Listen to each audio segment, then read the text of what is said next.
आबादी को लूटने वाला काला बिल वापस लो,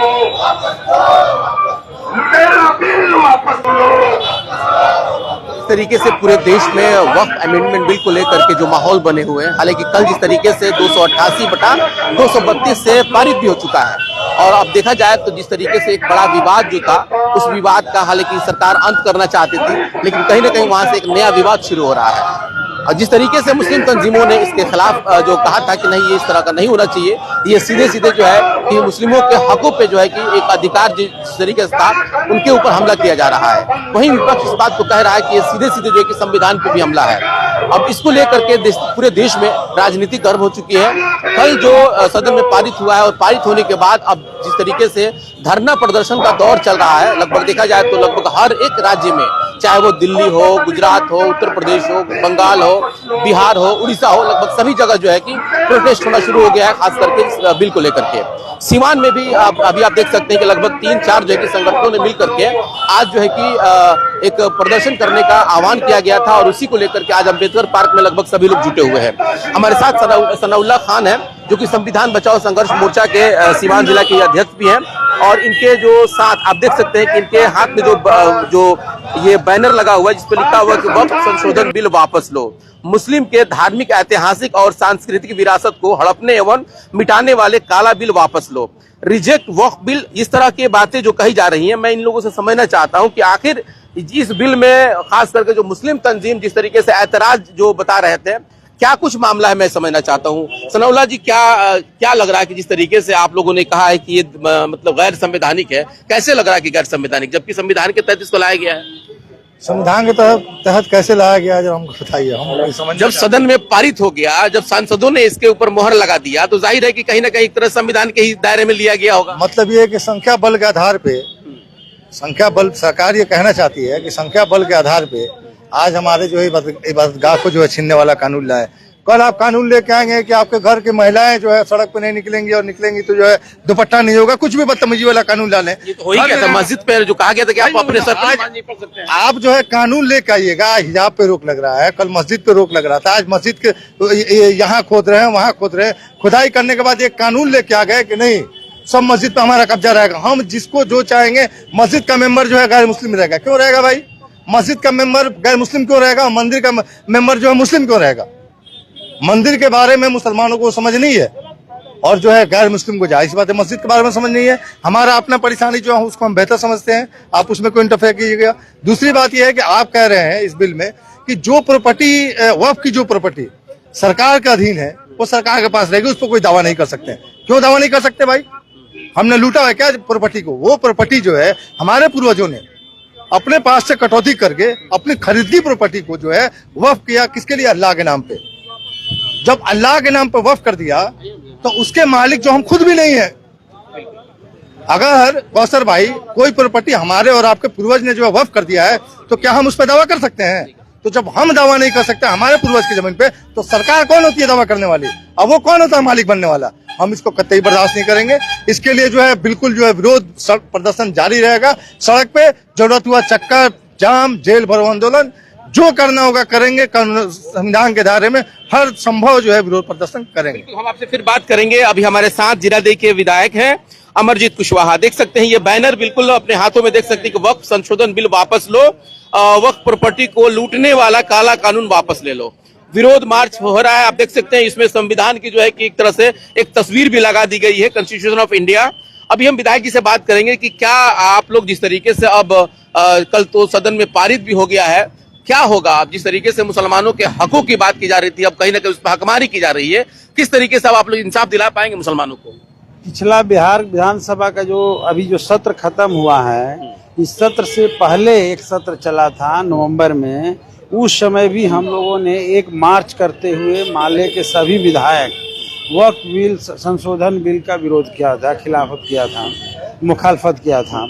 और इस सदन में भी हम लोगों ने बिहार विधानसभा के भीतर लगातार मांग किया कि नीतीश जी अपनी स्थिति को स्पष्ट करें और इस बिल के खिलाफ एक प्रस्ताव बिहार सरकार से पास कराकर बिहार के सदन से भेजा जाए दिल्ली को कि ये बिल नहीं आना चाहिए, क्योंकि ये भारतीय संविधान के मूल भावना के खिलाफ है और इसे संविधान तार तार हुई है। और भाजपा की ये पूरी साजिश है कि हिंदुस्तान को इस बार ध्रुवीकरण की पॉलिटिक्स में की ओर ढकेल दिया जाए, और हम समझ रहे हैं कि उसी का हिस्सा है। वो सारे जनता के से जो वादे किए थे उसको पूरा करने में नाकामयाब रही है, वो पूरा नहीं कर पाई, नाकाम रही है।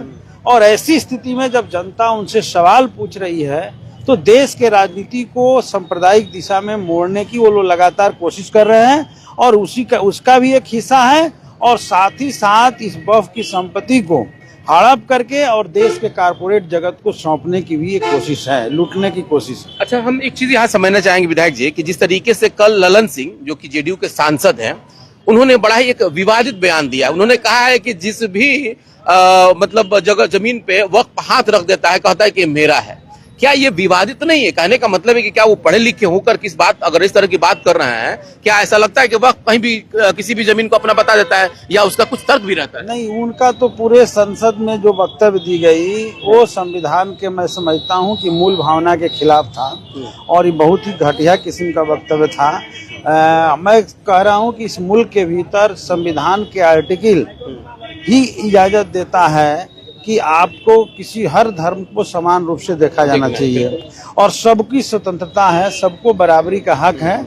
और इस संविधान की बराबरी के हक है कि और हर धर्म में ट्रस्ट बना करके, जैसे हिंदू धर्म में भी ट्रस्ट बना करके, मंदिरों के पास बहुत सारे जमीन है, हजारों हजार एकड़ जमीन मंदिरों के पास है, विभिन्न सेक्टरों में लोगों के पास है।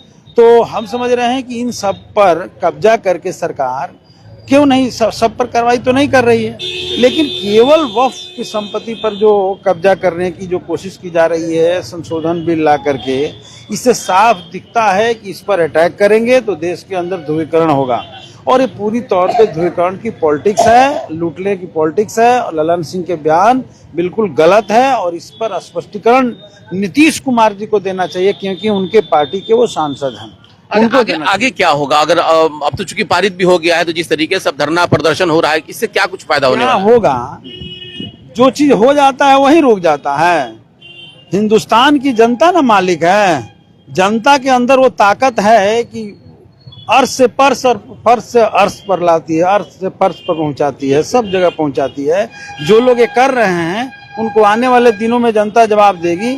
एक बार अंग्रेजों ने भी इसे इलीगल घोषित किया था, फिर बाद में अंग्रेजों को जो है उसको पास करना पड़ा था, इसको लीगलाइज करना पड़ा था।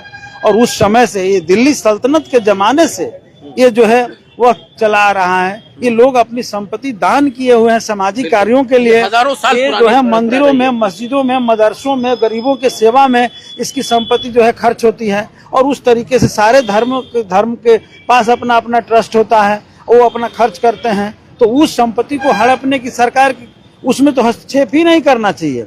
और ये मैं समझता हूँ कि संविधान के मूल भावना के पूरी तौर पे खिलाफ है, और ये लड़ाई आगे बढ़ेगी, और एक न एक दिन सरकार को घुटना टेकना पड़ेगा। बिल्कुल, मैं आपको बता दूं कि अभी जिस तरीके से जिन संगठनों ने सिवान में इसका विरोध मार्च निकाला है, उसमें संविधान बचाओ संघर्ष मोर्चा, RYA, आयसा और सिवान, ऐसा से भी बहुत सारे लोग हैं। मैं उन लोगों से ही बात करूंगा। अभी फिलहाल आपसे मैं जानना चाहूंगा कि जिस तरीके से अभी जो मामला चल रहा है, उसमें जरा आप अपनी बात रखें, क्या इसमें मामला हो सकता है? देखिए, हम लोग कल मैंने पूरा डिबेट सुना लोकसभा में, जिस तरीके से चला, जिस तरीके से किरण रिजिजू और भाजपा के लोग एक बरगलाने की कोशिश कर रहे हैं कि हम मुस्लिम के हितैषी हैं।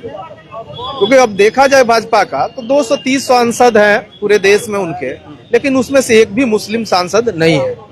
जो भाजपा कहती है कि मुझे मुसलमानों से की वोट की जरूरत नहीं है, वो भाजपा आज कह रहा है कि भाई हम मुसलमानों के हितैषी हैं।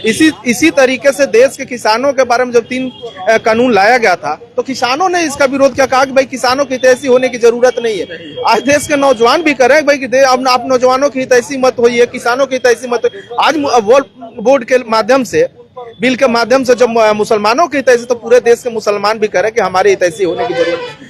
असल मसला है कि देश में तो राजनीतिक ध्रुवीकरण की, क्योंकि बिहार में आने वाला समय, इसी 25 में बिहार में विधानसभा चुनाव है, यूपी में चुनाव है और बंगाल में चुनाव। तो तो भाजपा जो कहती है कि भाई हमें को ये मुसलमानों की वोट नहीं चाहिए, तो 80% पर उनका टारगेट है और इस तरह से बिल ला करके वो 80% को टारगेट करने की कोशिश कर रहे हैं। बिल्कुल, चलिए आगे भी हम लोग चलते रहेंगे और बात करते रहेंगे, क्योंकि अभी ये एहतजाज शुरू हुआ है। एक चीज हमको यहाँ जरूर समझना है कि जिस तरीके से वक्फ बीट को लेकर के अभी मामला धीरे धीरे गर्म हो रहा है और इसमें जो है कि राजनीति भी हावी हो रही है। हालांकि इसको ये बात समझना होगा, बहुत सारे लोग इस बात को कहते हैं कि आखिर क्यों इस तरह के मामले जो सामने आ रहे हैं। हालांकि जो चीजें सामने अभी आ रही है, अब इस पे बहुत ज्यादा राजनीति भी होगा और इसको इस बात को जरूर समझना होगा कि जिस चीज का मुस्लिम तंजीमों ने विरोध किया है उसमें क्या कुछ विरोध करने का पॉइंट था उस पे, और अभी क्या कुछ अमेंडमेंट करके या जिस तरीके से जिस रूप में इसको प्रस्तुत करने की कोशिश की गई सदन में रखा गया था, क्या सच में उसी तरीके से इसको रख दिया गया है, ये देखना बड़ा बहुत ही दिलचस्प होगा। लेकिन उससे पहले जिस तरीके से अभी राजनीति हो रही है, अब देखना है कि ये किस करवट बैठता है। फिलहाल